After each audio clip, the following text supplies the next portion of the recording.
Welcome students on our YouTube channel जिज्ञासा Divine. आज मैं आपके लिए टॉपिक लेकर आया हूँ अलंकार। तो आइए समझते हैं अलंकार क्या होता है। अलंकार का मीनिंग क्या होता है? आभूषण। सबसे पहले अलंकार का मीनिंग है आभूषण। आभूषण जिसको हम बोलते हैं ऑर्नामेंट्स। ऑर्नामेंट्स, ठीक है। तो जैसे स्त्रियां आभूषण धारण करती हैं तो उनका सौंदर्य बढ़ जाता है या उनकी सुंदरता बढ़ जाती है या वो और सुंदर दिखने लग जाती हैं। इसी तरह से जब हम अलंकार का प्रयोग हम काव्य में करते हैं तो काव्य की शोभा बढ़ जाती है। यानी जो काव्य मीन्स कविता, सब कविता है काव्य, तो यानी जो कविता है वो और अच्छी हो जाती है और अच्छी बन जाती है। तो जो शब्द काव्य की शोभा को बढ़ाते हैं उसे अलंकार कहते हैं। तो अलंकार के भेद, इसमें आपको पढ़ना अलंकार कितने प्रकार के होते हैं। तो अलंकार आपको दो प्रकार के पढ़ने, एक है आपका शब्द अलंकार और दूसरा आपका अर्थ अलंकार। तो आइए पढ़ते हैं पहले शब्द अलंकार। तो शब्द अलंकार, तो जैसे आपको पढ़ने में समझ में आ रहा है शब्द और अलंकार, तो ये दो शब्दों से मिलकर बना हुआ है शब्द और अलंकार। तो जिस अलंकार में शब्दों के प्रयोग के कारण कोई चमत्कार उपस्थित हो जाता है। चमत्कार मतलब वो थोड़ा अट्रैक्टिव हो जाता है, ठीक है। वो शब्द अट्रैक्टिव है या वो वाक्य जो होता है वो अट्रैक्टिव हो जाता है। और उन शब्दों के स्थान पर समान अर्थी मतलब जो सिनोनिम्स दूसरे शब्दों के रख देने से वह चमत्कार समाप्त हो जाता है। मतलब ऐसे शब्द, जैसे मैंने कोई यहाँ पे शब्द यूज़ किया, जैसे पानी, मैंने यहाँ पे पानी यूज़ किया, तो पानी की जगह हम जल भी यूज़ कर सकते हैं, ये भी इसका समानार्थी शब्द है। लेकिन कह रहा है कि इसकी जगह इसको यूज़ करने से, जल को यूज़ करने से जो इसका चमत्कार है, जो सुंदरता थी वो क्या होती है, ख़त्म हो जा रही है। तो यहाँ पर पानी ही सूट कर रहा था उस प्लेस पर। तो वही कह रहा है कि अगर उसकी जगह हम समानार्थी शब्द यूज़ कर लेते हैं तो उसका चमत्कार समाप्त हो जाता है। वह शब्द अलंकार माना जाता है। अर्थात जो अलंकार शब्दों के माध्यम से काव्यों को अलंकृत करते हैं वे शब्द अलंकार कहलाते हैं। या फिर ऐसे मतलब वो ऐसे अलंकार जो शब्दों के माध्यम से कविता को क्या कर देते हैं और सुंदर बना देते हैं, काव्यों को अलंकृत कर देते हैं, काव्य को और अच्छा बना देते हैं, वे शब्द अलंकार कहलाते हैं। तो शब्दों का प्रयोग करने से वो काव्य क्या होगा और सुंदर हो जाएगा, ठीक है। वो आपका शब्द अलंकार है। तो शब्द अलंकार आपको पढ़ने तीन प्रकार के, एक है आपका अनुप्रास अलंकार, दूसरा यमक अलंकार एंड तीसरा है आपका श्लेष अलंकार। तो ये अनुप्रास अलंकार, सबसे पहले आप पढ़ोगे अनुप्रास अलंकार, जिसमें क्या होगा, एक वर्ड जानते हो ना, लेटर जैसे का, खा, गा, घा, ये सब लेटर हैं आपके। तो इन सब की आवृत्ति जो होगी तो वहाँ पर अनुप्रास अलंकार होगा। मतलब जब ये शब्द बार बार रिपीट करेगा, का ऐसे करके मिनिमम 2 बार, मैक्सिमम कितना भी हो सकता है। फिर यमक अलंकार में आप पढ़ोगे शब्दों की बार बार पुनरावृत्ति होने पर या रिपीटेशन होने पर, जब शब्द बार बार रिपीट करेगा वहाँ पर यमक अलंकार होगा शब्द। ये शब्दों के रिपीट होने पर यमक अलंकार है। सिर्फ एक लेटर के रिपीट होने पर अनुप्रास अलंकार है। इस यमक अलंकार में जो शब्द यूज होंगे, जैसे एक से ज़्यादा मैंने शब्द यूज किए तो उन सबका मीनिंग अलग अलग होगा, ठीक है। ऐसे आपका श्लेष अलंकार है। श्लेष अलंकार में हम जो शब्द है इसमें भी हम शब्द का ही यूज़ करेंगे, लेकिन इसमें शब्द एक होगा और उसके मीनिंग 1 2 3 4 कुछ भी हो सकते हैं, ठीक है। मिनिमम 2 और 2 से ज़्यादा भी उसके एक ही शब्द के दो दो मीनिंग हो सकते हैं या 3 मीनिंग हो सकते हैं। और यहाँ पर एक से ज़्यादा शब्द यूज़ करेंगे। तो इसके पीछे डिफरेंस समझ लीजिए। यहाँ पर एक से ज़्यादा शब्द यूज़ करेंगे, सेम शब्द। जैसे मैंने जल यूज़ किया तो जल मैं 2 बार यूज़ करूँगा। ऐसे मैं बता रहा हूँ एग्जांपल, ऐसा कुछ है नहीं लेकिन मैं बता रहा हूँ। जैसे मैंने जल यहाँ पर यूज़ किया, जल यहाँ पर यूज़ किया, तो इस जल का मीनिंग दूसरा होगा, इस जल का मीनिंग दूसरा होगा। अब जैसे यहाँ पर मैं जल यूज़ कर रहा हूँ तो इस जल के 2 3 मीनिंग होंगे, इसी जल के 2 3 मीनिंग होंगे। तो वहाँ पर श्लेष अलंकार है। यहाँ पर इसको शब्द को मैं रिपीट कर रहा हूँ, ये यमक अलंकार, मैंने शब्द को रिपीट नहीं किया, उसके मीनिंग 2 3 निकला है, तो वहाँ पर आपका श्लेष अलंकार होगा। तो आइए स्टार्ट करते हैं अनुप्रास अलंकार से। तो अनुप्रास, तो सबसे पहले देखो ये अनु का मीनिंग क्या होता है? अनु का मीनिंग होता है रिपीट होना, ठीक है, रिपीट होना। ये मैंने लिख रखा इसका अर्थ है बार बार। और प्रास का अर्थ है वर्ण, प्रास का अर्थ है वर्ण, लेटर। तो लेटर का बार बार रिपीट होना आपका अनुप्रास अलंकार कहलाता है। सिंपल सी इसकी लैंग्वेज है। वर्णों की आवृत्ति, वर्णों वही लेटर की आवृत्ति मतलब रिपीट होने पर वर्णों की आवृत्ति को अनुप्रास कहते हैं। आवृत्ति का अर्थ है किसी वर्ण का एक से अधिक बार आना। ठीक है, जैसे ये जो मैंने हाईलाइट कर रखा है माँ माँ माँ, ये देखिए माँ, ये माँ और ये माँ। मुदित महीपति मंदिर आए, ये आपका एक एग्जांपल है, मुदित महीपति मंदिर आए। तो ये देखिए माँ, ये माँ और ये माँ, तो इससे काव्य की क्या हुई, थोड़ी शोभा बढ़ गई, या पढ़ने में थोड़ा अच्छा लगा। मुदित महीपति मंदिर आए, ऐसे माँ माँ माँ 3 बार आया। नीचे सेवक सुमंत्र बुलाए, तो ये अलग है इससे। तो देखिए सा यहाँ पर आया, सा यहाँ पर आया, तो 2 बार सा रिपीट हुआ, तो सेवक सुमंत्र बुलाए। तो ये क्या कर रहे हैं, ये काव्य की शोभा बढ़ा रहे हैं, क्योंकि ये जो चीज़ें ये बार बार रिपीट कर रही है। यहाँ पहले पद में माँ वर्ण की और दूसरे वर्ण में सा की आवृत्ति हुई है, अतः यहाँ अनुप्रास अलंकार है। तो यहाँ पे इस वाले में सा रिपीट हुआ है और इस वाले में माँ रिपीट हुआ है। ठीक है, मिनिमम 2 बार, मैक्सिमम कितना भी हो सकता है आपका। तो यहाँ पर अनुप्रास अलंकार होगा, मतलब एक वर्ण की आवृत्ति होना, ये वर्ण है इसकी आवृत्ति होना सा सा, बाकी मात्रा कोई भी लगी उससे कोई मतलब नहीं है। ठीक है, तो एक ये एग्जांपल देख लीजिए, तरनी तनुजा तात तमाल तरुवर बहु छाए। तरनी तनुजा तात तमाल तरुवर बहु छाए, तो देखिए कितना अच्छा लगा पढ़ने में, ता ता ता ता ता, ये ता बार बार रिपीट होने से इस काव्य की क्या हुई, शोभा बढ़ गई। तो ये एग्जांपल था आपका। अब देखते हैं हम लोग दूसरा यमक अलंकार। तो यमक अलंकार में क्या होगा, आपको मैंने बताया था, यमक अलंकार में शब्द रिपीट करेंगे, यानी शब्द मिनिमम 2 या 2 से ज़्यादा भी हो सकते हैं। तो जिस जगह एक ही शब्द एक से अधिक बार प्रयुक्त हो, एक ही शब्द एक ही हो लेकिन वो एक से अधिक बार प्रयुक्त हो, लेकिन उस शब्द का अर्थ, उसका अर्थ मीनिंग भी हर बार भिन्न हो, मतलब मीनिंग सेम नहीं रहेगा, मीनिंग भी चेंज हो जाएगा वहाँ पर, लेकिन शब्द एक ही रहेगा, तो वहाँ यमक अलंकार होता है। प्रयोग किए गए शब्द का अर्थ हर बार अलग अलग होता है। शब्द की 2 बार आवृत्ति होना वाक्य का यमक अलंकार के अंतर्गत आने के लिए आवश्यक है। तो कम से कम 2 बार उसकी आवृत्ति अगर हो गई है, ठीक है, उस शब्द की 2 बार आवृत्ति हो गई, तो वहाँ पर समझ लीजिए यमक अलंकार आ गया है। तो जैसे इन्होंने यूज़ कर लिया यहाँ पर कनक और ये कनक, तो कनक कनकते 100 गुनी मादकता अधिकाय, या खाए बौराए बौरात नर, या पाए या पा बौराए। तो कनक, तो यहाँ पे जो कनक है पहला वाला, इस पद्य में कनक शब्द का 2 बार प्रयोग हुआ है। तो प्रथम जो कनक है उसका अर्थ है सोना, ये वाला जो कनक है ये इसका मीनिंग है सोना, सोना मतलब गोल्ड। ठीक है, गोल्ड।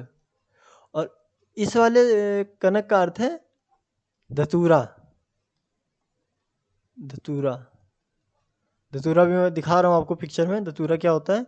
तो ये सोना है, और इस कनक देखो लिखा शब्द 2 बार रिपीट हुआ, एक ही शब्द एक से अधिक बार प्रयुक्त हो तो एक ही शब्द एक से ज़्यादा बार आया, कनक कनक, और लेकिन उसका अर्थ हर बार भिन्न हो। इसका मीनिंग है सोना और इसका मीनिंग है धतूरा। तो आइए पहले मैं आपको धतूरा दिखा देता हूँ, धतूरा क्या होता है। तो ये देखिए आपके सामने ये धतूरा है, ये धतूरा है, ये धतूरा का प्लांट है, ये ऐसा आपने देखा होगा, इस टाइप का ऐसे फ्लावर आते हैं इसमें, और ये इसको बोलते हैं धतूरा। ठीक है, धतूरा को लिखा गया था धतूरा, धतूरा इसको लिखते हैं, ये देखिए धतूरा। ठीक है, तो क्या कह रहे हैं यहाँ पर, कनक कनकते 100 गुनी, इसको मैं क्लीन कर देता हूँ पहले। तो कनक कनक कनकते 100 गुनी मादकता अधिकाय, या खाए बौरात नर, या पाए बौराए। ठीक है, तो कनक मीन्स गोल्ड, सोना। इस कनक का मतलब है धतूरा। ते 100 गुनी मादकता अधिकाय, तो कह रहा है पहले इसको ये समझ लीजिए। तो पहले का कनक का अर्थ है सोना और दूसरे का अर्थ है धतूरा। कनक शब्द का 2 बार प्रयोग और भिन्न अर्थ, मतलब अलग अलग मीनिंग के कारण यहाँ पर यमक अलंकार है आपका। तो इसका मीनिंग देख लीजिए क्या है, कनक कनकते 100 गुनी मादकता अधिकाय। तो सोना हो या फिर धतूरा हो, गोल्ड हो या धतूरा हो, 100 गुनी, तो इससे कह रहा है कि 100 गुनी मादकता अधिकाय, तो 100 गुना नशा होता है, ये कह रहा है यहाँ पर। मादकता मीन्स होता है नशा। ठीक है, तो इसमें क्या कह रहा है, 100 गुना से अधिक नशा होता है सोने में और धतूरे में। अब क्यों होता है, तो क्यों होता है, जब चोर की नज़र सोने पे पड़ती है तो क्या करना चाहता है उसको, वो किसी भी तरह उसको हासिल करना चाहता है, किसी भी तरह वो कुछ भी करके वो सोचेगा कि ये चीज़ मुझे मिल जाए, ऐसे ही करके, मतलब उसको क्या एक, मतलब सोने का मीनिंग होता है भ्रमित करने वाला, जो बुद्धि को हर ले। ठीक है, हमसे कुछ भी उल्टा सीधा काम करा दे, तो वो चीज़ है गोल्ड। तो ऐसे ही गोल्ड और धतूरा, इस धतूरा को खाने वाले से इतना ज़्यादा नशा आ जाएगा कि वो मर भी सकता है। ठीक है, ये धतूरा जो अभी मैंने आपको दिखाया था, तो वही कह रहा है कि इस चाहे गोल्ड हो और चाहे वो धतूरा हो, इसमें 100 गुना अधिक नशा होता है। जो नॉर्मल नशा लोग करते हैं उससे 100 गुना अधिक नशा होता है। या खाए बौरात नर, अगर कोई इसको खा लेता है तो वो क्या हो जाएगा, बौरा जाएगा, पागल हो जाएगा वो ना, पागल हो जाएगा। या पाए बौराए, और अगर पा लेता है, सोना अगर पा ले बहुत ज़्यादा वो, तो भी वो बौरा जाएगा, पागल हो जाएगा। तो दोनों कंडीशन वो पागल ही हो जाएगा, अगर किसी पर्सन को ये खिला दिया जाए या फिर किसी पर्सन को ऐसे फ्री में खूब सारा गोल्ड दे दिया जाए। ठीक है, तो ये इसका मीनिंग था। नेक्स्ट देख लीजिए, नेक्स्ट क्या है आपका, काली घटा का घमंड घटा। काली घटा का घमंड घटा। अब देखो यहाँ पे घटा का मीनिंग क्या है, इस घटा का, तो इस घटे का तो मीनिंग है रिड्यूस होना, कम हो जाना, और इस घटे का मीनिंग है बादल। ठीक है, क्लाउड। तो काली घटा का घमंड घटा, काले काले बादल आते ना, तो उसका कह रहा है घमंड घट गया, मतलब बादल आए काले काले और बिना बरसे ही चले गए, तो उसका क्या हुआ, घमंड घट गया। ठीक है, घमंड चूर चूर हो गया। यहाँ घटा शब्द की आवृत्ति भिन्न भिन्न अर्थ में हुई है, तो घटा 2 बार रिपीट हुआ, यानी यहाँ पे यमक अलंकार की प्रॉपर्टी फॉलो हो गई है। ठीक है, यहाँ प्रॉपर्टी का मतलब रूल यहाँ पे फॉलो हो गया है। अब मीनिंग भी चेंज है, पहले घटा का मीनिंग है वर्षा काल, ठीक है, जिसमें उड़ने वाली मेघमाला के अर्थ में प्रयुक्त हुआ, और दूसरी बार घटा का अर्थ है कम होना, रिड्यूस का होना, तो यहाँ पर यमक अलंकार है। तो ये आपका यमक अलंकार था। नेक्स्ट है आपका श्लेष अलंकार। तो श्लेष अलंकार में देख लीजिए, श्लेष का अर्थ, इसका अर्थ क्या होता है, चिपका हुआ।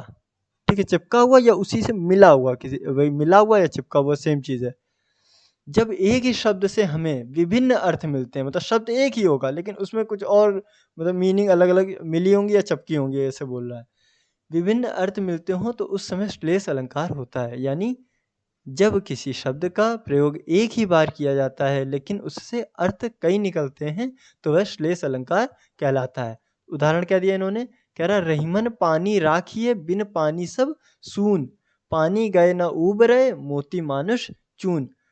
इस पानी, ये पानी देखिए, एक ये पानी देखिए, एक ये पानी देखिए, और ठीक है, यहाँ पर जो पानी है वो एक ही है लेकिन मीनिंग यहाँ पर बिल्कुल अलग अलग यूज हुई हैं। तो कैसे, पानी का पहला अर्थ यहाँ पे विनम्रता से है, तो रहीमन पानी राखिए, तो रहीमन पानी राखिए मतलब हमको अपने अंदर क्या, विनम्रता रखनी चाहिए, नम्रता, पोलाइटनेस। ठीक है, तो वही कह रहा विनम्रता राखिए, बिन पानी सब सून, तो क्या कह रहा, विनम्रता होना चाहिए पानी का। तो अब अगर विनम्रता नहीं है तो सब कुछ बेकार है, सून मतलब खाली। ठीक है, खाली है, सब कुछ बेकार है, व्यर्थ है। व्यर्थ ही यहाँ पर मीनिंग होगा कि अगर आपके अंदर पोलाइटनेस नहीं है तो सब कुछ व्यर्थ है आपका।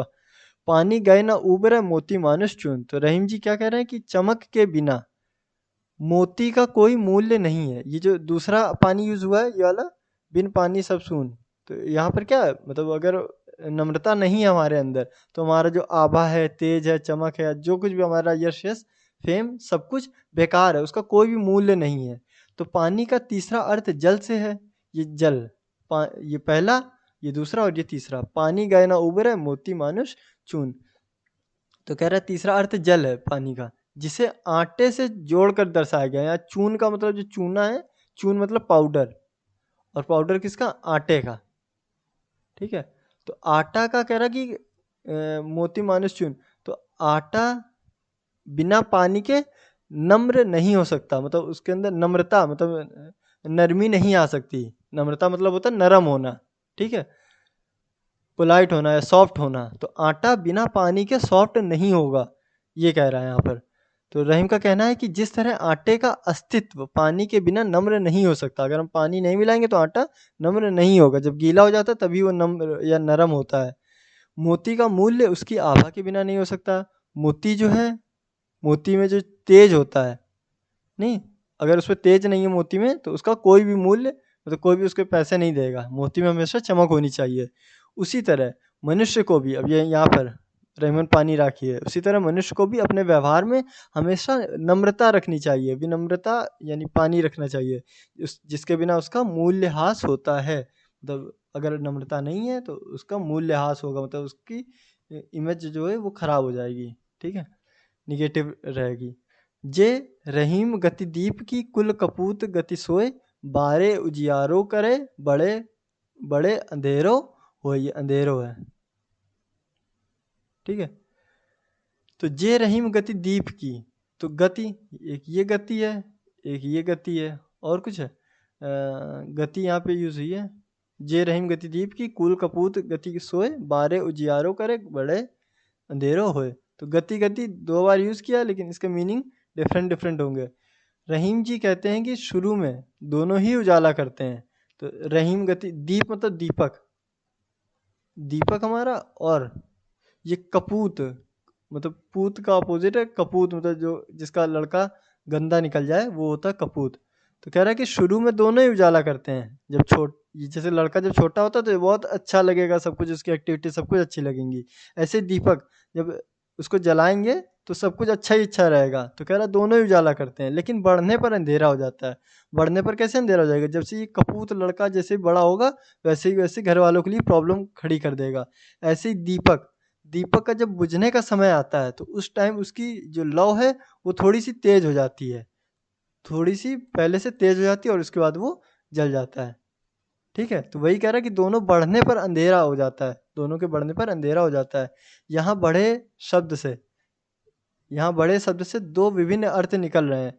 बारे उजिया, ये गति से नहीं, ये शब्द एक ही यूज हुआ बढ़े, इसके 2 मीनिंग है। तो कह रहा बारे उजियारो करे बड़े अंधेरो हो, तो इस बढ़े से दोनों के बारे में बता दिया गया। इसने कपूत के बारे में भी बता दिया और दीपक के बारे में भी बता दिया। क्या कह रहा है कि दीपक के संदर्भ में बढ़ने का मतलब है बुझ जाना, कि दीपक बढ़ा यानी बुझ गया, जिससे अंधेरा हो जाता है। और कुपुत्र के संदर्भ में बढ़ने का मतलब है बड़ा हो जाना, ठीक है। अब एक बढ़ा मतलब बुझ जाना, और दूसरा बड़ा होना मतलब बड़ा हो जाना। तो जब बड़ा हो जाता है तो वो कुपूत क्या होता है? घर वालों के लिए मुसीबत बन जाता है। तो ये था आपका श्लेष अलंकार। तो एक बार फिर से देख लीजिए यहाँ पर क्या कह रहा था।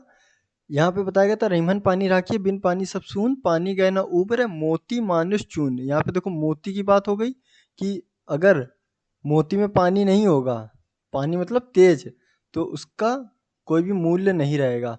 मनुष्य में पानी नहीं रहेगा, मनुष्य में पानी का मतलब विनम्रता नहीं रहेगी, तो मनुष्य भी क्या होगा? बेकार हो जाएगा। चून मतलब आटे में, अगर आटे में भी पानी नहीं होगा तो उसमें भी नम्रता नहीं आएगी, ना इसमें नम्रता, ना इसमें नम्रता, ना इसमें नम्रता। तो इसमें चमक नहीं आएगी, ये नम्र नहीं होगा, नरम नहीं होगा, सॉफ्ट नहीं होगा। और ये मनुष्य में अगर विनम्रता नहीं आएगी तो क्या होगा? उसका मूल्य ह्रास होगा, मतलब उसकी इज्जत नहीं रहेगी। ऐसे यहाँ पर ये था कि तो देखो यहाँ पे पानी का जो मीनिंग है वो मोती के लिए भी चल गया, मनुष्य के लिए भी चल गया, और चूने के लिए भी चल गया। तो पानी का यहाँ पर एक ही था, पानी पानी पानी पानी, ये सब तीनों एक ही थे। ऐसे यहाँ पर बारे उजियारो करो बढ़े अंधेरो हो, तो दोनों के बढ़ने पर हमेशा क्या होता है? अंधेरा ही होता है। अंधेरा ही होना मतलब लॉस होना। तो दीपक बढ़ेगा तो अंधेरा हो जाएगा, और लड़का अगर ये कुपूत बढ़ेगा तो क्या हो जाएगा? तो भी घर वालों के लिए मुसीबत बन जाएगा, घर वालों के लिए अंधेरा ही रहेगा हमेशा के लिए। तो अब पढ़ते हैं अलंकार। सेकंड पार्ट है आपका अलंकार, अर्थालंकार। तो अर्थालंकार भी अर्थ और अलंकार से बना हुआ है, ठीक है। अर्थ और अलंकार 2 शब्दों से मिलकर बना हुआ है। तो जिस अलंकार में अर्थ के माध्यम से काव्य में चमत्कार उत्पन्न होता है, ठीक है। अर्थ मतलब उसका जो मीनिंग निकलेगा उसकी वजह से, शब्द की वजह से नहीं। उसमें शब्द की वजह से काव्य में चमत्कार आ रहा था, इसमें अर्थ, उस शब्द के अर्थ की वजह से यहाँ पर चमत्कार उत्पन्न होगा, वहाँ अर्थ अलंकार होता है। दूसरे शब्दों में कह सकते हैं जब किसी वाक्य में या छंद को अर्थों के आधार पर सजाया जाए तो ऐसे अलंकार को अर्थालंकार कहते हैं। अभी आप समझ जाओगे क्या है अर्थ अलंकार। ये आपको 5 टाइप के पढ़ने हैं। तो सबसे पहला आपका उपमा, दूसरा आपका रूपक, तीसरा उत्प्रेक्षा, चौथा है अतिशयोक्ति, और 5वां है मानवीकरण। तो सबसे पहले आप अतिशयोक्ति जान लो और मानवीकरण जान लो। ये दोनों बहुत सिंपल है। इसके बाद आपको सिर्फ 3 ही पढ़ने रह जाएंगे, तो इसको आप यहीं बाहर से ही समझ लो। अतिशयोक्ति, अति मीन्स होता है बहुत ज़्यादा, अति मीन्स होता है बहुत ज़्यादा। अतिशय, ये अतिशय मतलब अतिशय ले लो पूरा, अतिशय, अतिशय मतलब बहुत ज़्यादा, और उक्ति मतलब कहना,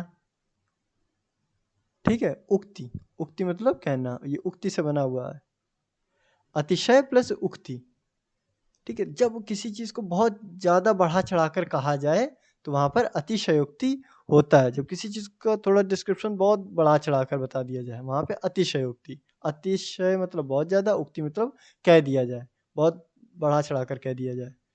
मानवीकरण क्या होता है? मानवीकरण में क्या करना है, कोई भी निर्जीव चीज़ को, कोई भी निर्जीव मतलब नॉन लिविंग को, नॉन लिविंग को लिविंग में कन्वर्ट कर देना, ठीक है। नॉन लिविंग को लिविंग में कन्वर्ट कर देना, वो मानवीकरण होगा। जैसे बोल दिया जाए कि जैसे रस्सी, रस्सी पड़ी हुई है तो रस्सी का बता दिया जाए ये सांप है, रस्सी बिल्कुल सांप की तरह है, ठीक है। रस्सी ऐसी लग रही मानो सांप, तो ये है रस्सी, लेकिन इसको कंपेयर कर दिया गया सांप की तरह, क्योंकि थोड़ा ऐसे ऐसे मान लो होगा, जैसे भी हो, तो रस्सी को सांप से कंपेयर कर दिया। तो क्या बना दिया, रस्सी क्या थी, नॉन लिविंग थी, और सांप आपका लिविंग में आ जाएगा। तो ये है मानवीकरण। अभी आप लोग समझ जाएंगे। तो स्टार्ट करते हैं उपमा से। उपमा अलंकार, उपमा अलंकार क्या होता है, जब किन्हीं किन्हीं में जब किन्हीं दो वस्तुओं के गुण, आकृति, स्वभाव आदि में समानता दिखाई जाए या दो भिन्न वस्तुओं की तुलना की जाए, तब वहाँ उपमा अलंकार होता है। अलंकार, तो यहाँ पर आप सिंपली आप इसको समझ सकते हैं कि किन्हीं दो चीज़ों के बीच में, उपमा का क्या करना है कि दो चीज़ों के बीच में आप क्या कर लो, इनकी सिमिलरिटीज़ देख लो, क्या समानता है, सिमिलरिटी, और दूसरा इनके बीच में कंपेयर कर लो। तो कुछ भी हो जाए, सिमिलरिटी हो जाए या कंपेयर हो जाए, तो वहाँ पर आपका उपमा अलंकार होगा। तो उपमा अलंकार में एक वस्तु या प्राणी की तुलना, एक वस्तु या प्राणी की तुलना दूसरी प्रसिद्ध वस्तु के साथ की जाती है। जैसे उदाहरण देख लो, जैसे हरिपद, हरिपद, पद मीन्स पैर, तो हरि मतलब भगवान, हरि मतलब भगवान, तो भगवान के पैर, भगवान के पैर कैसे, कोमल कमल की तरह हैं, बिल्कुल सॉफ्ट लोटस की तरह हैं, ठीक है, कोमल कमल की तरह है। तो यहाँ पर क्या किया गया, भगवान के जो पैर हैं उनको कंपेयर कर दिया गया है। किससे कंपेयर कर दिया गया, कोमल कमल, जैसे सॉफ्ट लोटस देख रहे हो, ये आप बिल्कुल भगवान का पैर भी बिल्कुल ऐसा ही होता है। तो क्या कर दिया गया, कंपेयर कर दिया गया या सिमिलरिटी दिखा दी गई, कोई भी चीज़ बोल सकते हैं हम लोग, ठीक है। तो हमने तो देखा नहीं उनके पैर, तो हम क्या करेंगे, कंपेयर ही कर सकते हैं यहाँ पर। वैसे यहाँ पे सिमिलरिटी भी दिखा सकते हैं, और आप सिमिलरिटी भी दिखा सकते हैं और उसका कंपेयर भी कर सकते हैं। तो हरिपद कोमल कमल, भगवान के पैर बिल्कुल कमल के समान समान कोमल है, बिल्कुल कमल के जैसे कोमल है। ऊपर दिए गए उदाहरण में हरि के पैरों की तुलना कमल के फूल से की गई है। यहाँ पर हरि के चरणों को कमल के फूल के समान कोमल बताया गया है। यहाँ उपमान एवं उपमेय में कोई साधारण धर्म होने की वजह से तुलना की जा रही है, अतः यह उदाहरण उपमा अलंकार के अंतर्गत है। तो पहले तो यहाँ कंपेयर किया जा रहा है, ऊपर से अब आपको ये समझना है उपमान क्या होता है, उपमेय क्या होता है, और साधारण धर्म क्या होता है। ये तीन चार चीज़ें आपको, और वाचक शब्द क्या होता है, ये चार चीज़ें आपको समझनी है। ये भी मैं बता रहा हूँ आपको। नेक्स्ट स्लाइड में है आपका, तो मुख, ये सेकंड देख लो, मुख चंद्रमा सा सुंदर है। जो मुख है, मुंह किसी का बताया गया है, मुख है, जो हरि मुख लगा लो या भगवान का मुख, ठीक है, किसी का भी लगा लो, भगवान का जो मुख या मुख चंद्रमा सा सुंदर है। चंद्रमा सा मतलब चंद्रमा के जैसा, यहाँ जो सा का मीनिंग है यहाँ पर है के जैसा, ठीक है। तो जो मुख है वो चंद्रमा के जैसे सुंदर है, ठीक है, या चंद्रमा की तरह सुंदर है। तो इसमें क्या किया गया, जो मुंह है, मुख है, उसका कंपेयर कर दिया कि बिल्कुल चंद्रमा की तरह, ठीक। तो उदाहरण में चेहरे की तुलना चांद से की कर दी गई है। तो इसमें मुख, जो मुख है जिसका कंपेयर किया गया है वो क्या है, उपमेय है। जिस तो मुख उपमेय है, चंद्रमा उपमान है। तो देखो, जिसके बारे में हम डिस्क्रिप्शन करेंगे तो मुख के बारे में बता रहे हैं, तो जिसका हम डिस्क्रिप्शन करते हैं वहां पर उपमेय होता है, ठीक है। उपमेय मतलब जिसका हम डिस्क्रिप्शन कर रहे होंगे। और जिससे हम कंपेयर कर रहे होंगे वो हमारा होगा, जिससे हम कंपेयर कर रहे होंगे उसको हम बोलेंगे उपमान। समझ लो इसको फिर से। तो जिसके बारे में हम बात कर रहे हैं, वो जिसके बारे में डिस्क्रिप्शन कर रहे हैं वो होगा उपमेय, और जिसके बारे में जिससे हम कंपेयर कर रहे हैं वो हमारा होगा उपमान। मुख का तुलना किया गया है चंद्रमा से, तो मुख होगा आपका उपमेय, जिससे कंपेयर किया गया, कंपेयर मतलब उपमान, तो उपमान होगा आपका चंद्रमा। अब सुंदर, जो यहाँ पे सुंदर है, जो क्वालिटीज दिखा रहा ना, तो चंद्रमा की क्वालिटी क्या है कि वह सुंदर है, तो ये उसकी क्वालिटी है। तो क्वालिटी को बोलते हैं साधारण धर्म। साधारण धर्म का मतलब होता है क्वालिटी। तो जहाँ पर क्वालिटी की बात होगी वहाँ पर आपका उसको बोलेंगे साधारण धर्म। एवं सा, जो सा यूज हुआ, सा के जैसा वाचक शब्द है, इसको हम वाचक शब्द बोलते हैं। ठीक, की तरह या के जैसा। तो आइए देख लेते हैं पहले इन्हीं को। तो उपमा अलंकार के 4 अंग होते हैं। उपमा अलंकार में 4 चीजें होती हैं। एक होता है आपका उपमेय, दूसरा उपमान, तीसरा साधारण धर्म, और चौथा आपका वाचक शब्द। ये सारी चीजें आपके उपमा अलंकार में पाई जाती हैं। ठीक है, चलिए तो देखिए यहाँ पे एक एग्जांपल दिया गया, सागर सा गंभीर हृदय हो। मतलब जरूरी नहीं कि चारों चीजें हो, ऐसा जरूरी नहीं है। जैसे यहाँ पर आपका हरिपद कोमल कमाल, हरिपद कोमल कमल, तो यहाँ पर लिख सकते थे हरि के पद या हरि के पैर। ठीक है, देखो कमल, हरि के पैर की तुलना की जा रही कमल से, तो यहाँ पे कमल, कमल आपका क्या होगा, कमल होगा आपका ये उपमान। हरिपद, हरि के पैर क्या होंगे, उपमेय। और कोमल, कोमल क्या क्वालिटी है, कमल की क्वालिटी है ना कि वो कोमल है, तो क्वालिटी को बोलेंगे साधारण धर्म। और यहाँ पे सा वर्ड यूज नहीं किया गया है, नहीं तो वो आपका वाचक शब्द हो जाता। तो सागर सा गंभीर हृदय हो, गिरी सा ऊंचा हो जिसका मन। अब यहाँ पर देखना है आपको, सागर सा गंभीर हृदय हो, तो सबसे पहले हमको देखना है कि हम डिस्क्रिप्शन किसका कर रहे हैं। सबसे पहले आप ये देखो, हम किसके बारे में, किसका डिस्क्रिप्शन कर रहे हैं। फिर सेकंड नंबर पे देखो हम कंपेयर किससे कर रहे हैं उस चीज़ को, इसका कंपेयर हम किससे कर रहे हैं। ठीक है, तीसरी चीज़ जो कंपेयर करने वाली जो चीज़ है उसकी क्वालिटी क्या है, उसकी क्वालिटी देखो। और फिर के जैसा या सा ऐसे जो लगा होगा ये आपका वाचक शब्द होगा। ठीक है, तो यहाँ पर आपको पहले ही दिख गया होगा, ये आपका वाचक शब्द है जिसके बारे में कंपेयर कर रहे हैं, जिसके बारे में बता रहे हैं, जिसका डिस्क्रिप्शन हो रहा है उसी के बारे में है ना। नहीं न न न न न जिसका आप कंपेयर कर रहे हैं वो होगा उसके जैसा। तो ये वाचक शब्द है आपका। ये क्वालिटी को साधारण धर्म, साधारण धर्म, और ये आपका होगा उपमान, और ये आपका होगा उपमेय। ठीक है, तो देख लीजिए यहाँ पर सा, ये जो सा है और ये सा है, ये क्या है आपका, ये वाचक शब्द है। ठीक, फिर देखो सागर सा गंभीर हृदय हो, तो सागर की तरह क्या हो, हृदय हो। ठीक है, गिरी सा ऊंचा हो जिसका मन, ये मन। तो यहाँ पर जो बात हो रही है वो हृदय की बात हो रही और मन की बात हो रही। मतलब मन कैसा हो, पर्वत, गिरी मतलब होता पर्वत, पर्वत के जैसा ऊंचा हो क्या, मन। तो मन कह रहा है कि पर्वत के जैसे ऊंचा हो, तो ये जो डिस्क्रिप्शन किसका हो रहा है, मन का। और यहाँ पर सागर सा गंभीर हृदय हो, जिसका हृदय मतलब जिसका हार्ट क्या बहुत विशाल हो, बहुत बड़ा हो, बिल्कुल सागर की तरह। ठीक है, तो ये आपका हृदय। तो हृदय और मन, यहाँ पर हृदय और मन आपके क्या हो गए, ये आपके उपमेय हो गए। तो जिस वस्तु या व्यक्ति के बारे में बात की जा रही है या जिसका डिस्क्रिप्शन किया जा रहा है, वर्णन का विषय है, उसे वह उपमेय कहलाता है। ये उदाहरण दिया गया आपका, हृदय एवं मन आपके उपमेय है। ठीक, उपमान, अब देखो इसका कंपेयर किससे किया जा रहा है, हृदय किसकी तरह है, सागर की तरह। हृदय सागर की तरह हो, मन किसकी तरह हो, पर्वत की तरह हो, ऊंचा। ठीक है, तो सागर और यहाँ पे पर्वत, ये क्या हो गया आपके, ये हो गया उपमान।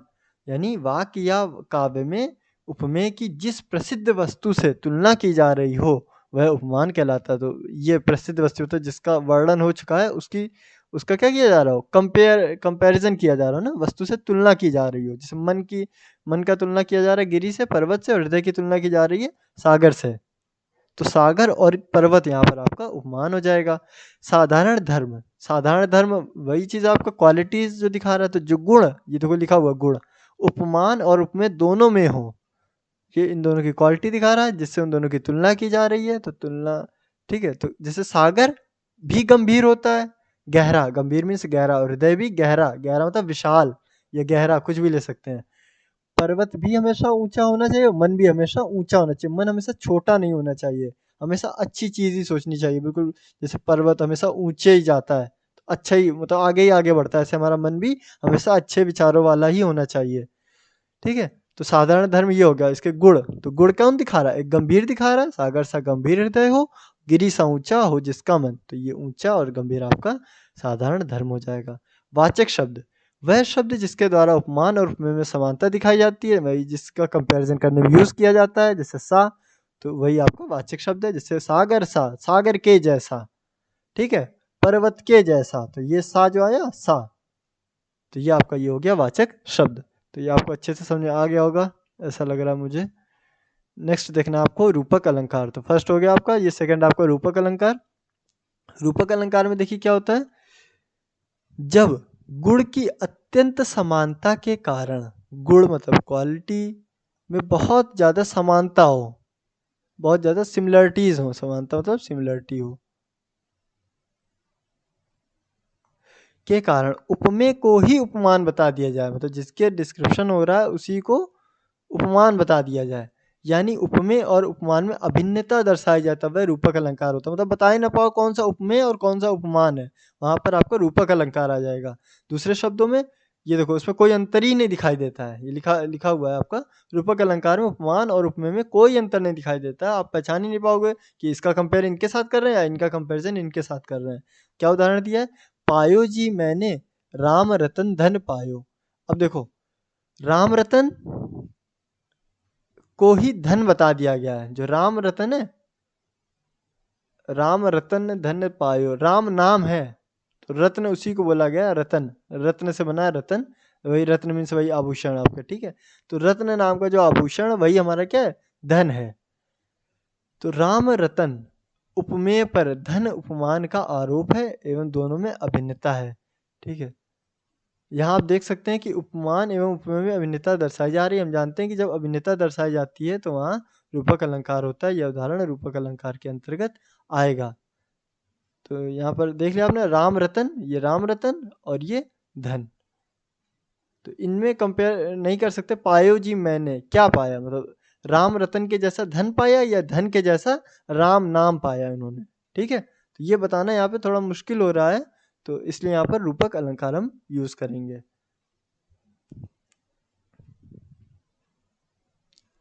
उत्प्रेक्षा अलंकार, थर्ड पे आपका उत्प्रेक्षा अलंकार है, जब समानता होने के कारण, भाई सिमिलरिटीज के कारण, सिमिलरिटीज हो लेकिन उसकी वजह से उपमेय में उपमान के होने की कल्पना की जाए। ठीक है, कल्पना करना है, उसके बारे में सोचना है, इमेजिन करना, इसको आप लिख लो यहाँ पर।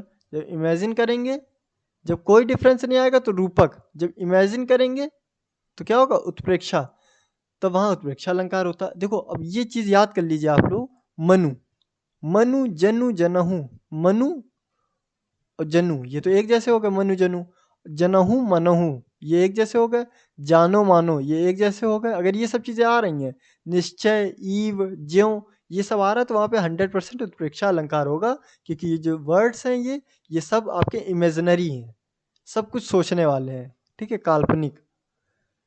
ले चला साथ में तुझको कनक, ज्यों भिक्षुक लेकर स्वर्ण, कनक वही धतूरा अभी जिसकी बात हुई थी, और कनक में से कनक में सोना भी होता, तो यहाँ पे स्वर्ण भी बता दिया गया इसको।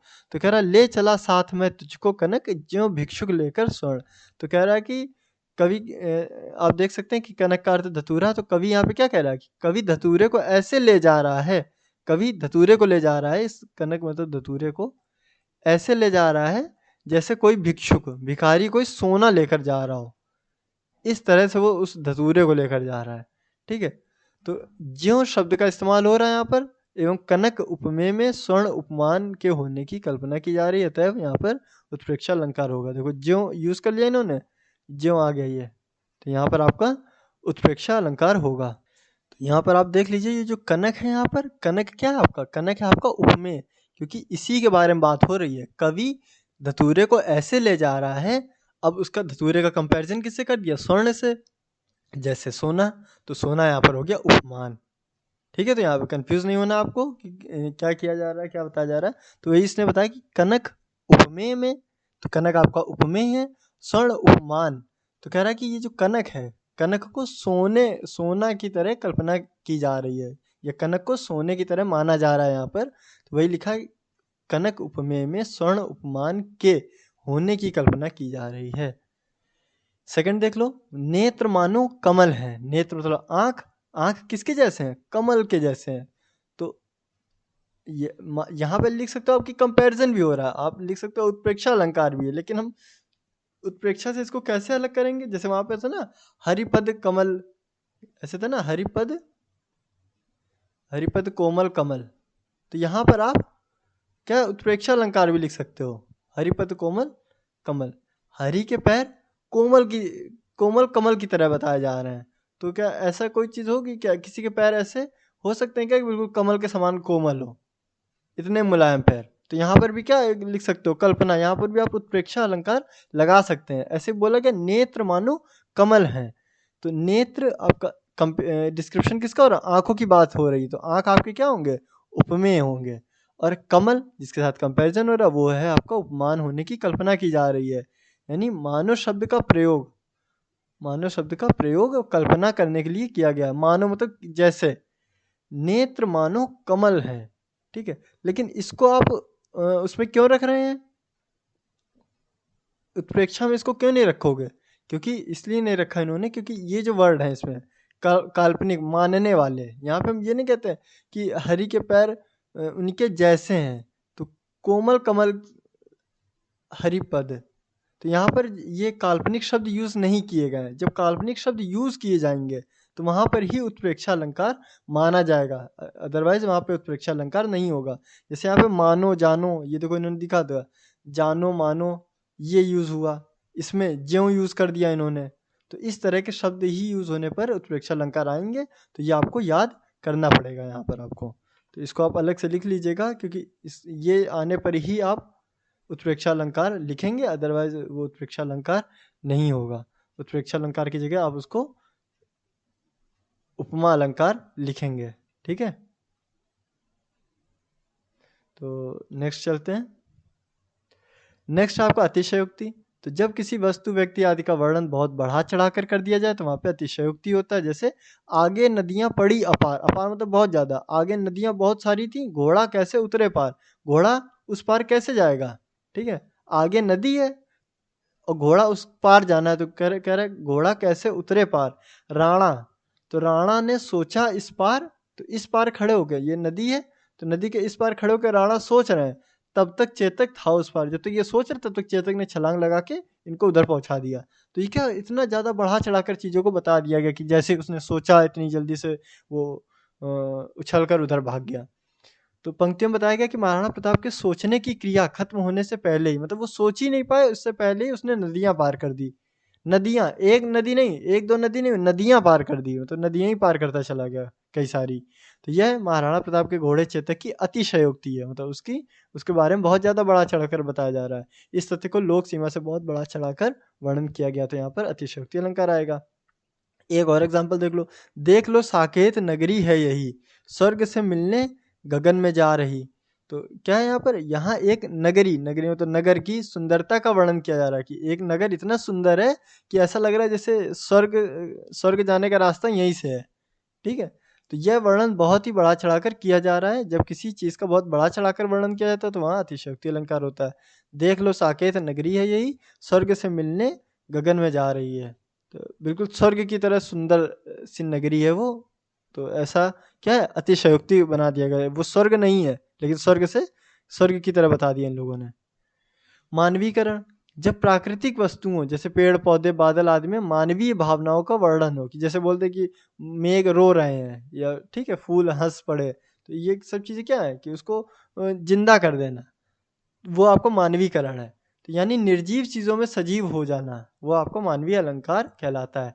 जैसे फूल हंसे कलियां मुस्कुराएं, फूल कभी हंसेंगे नहीं, कलियां कभी मुस्कुराएंगी नहीं, यहाँ पर मानवीय अलंकार हो गया, ठीक है। जैसे फूल हंस रहे हैं कलियां मुस्कुरा रही हैं, ऐसा इम्पॉसिबल है।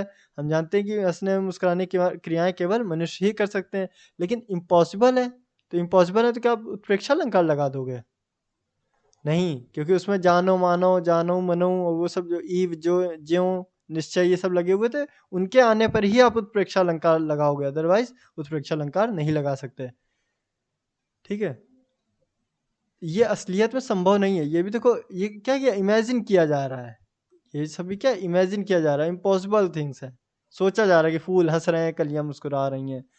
तो हम ये जानते हैं सब सजीव भावनाओं का वर्णन चीज़ों में किया जाता है, तब ये मानवीकरण अलंकार कहलाता है। तो मानवीकरण का यही है कि निर्जीव को सजीव बना देना, नॉन लिविंग को लिविंग बना देना। ठीक है, मेघ आए बड़े बन ठन के संवर के, मेघ मतलब बादल, तो बादल कैसे आए थे? बिल्कुल बन ठन के और सज संवर के आए थे, बिल्कुल तैयार होकर आए थे घर से अपने। तो बादल बड़े सज कर आए, लेकिन ये सब क्रियाएं तो मनुष्य की होती हैं, बादल कभी सजेंगे क्या?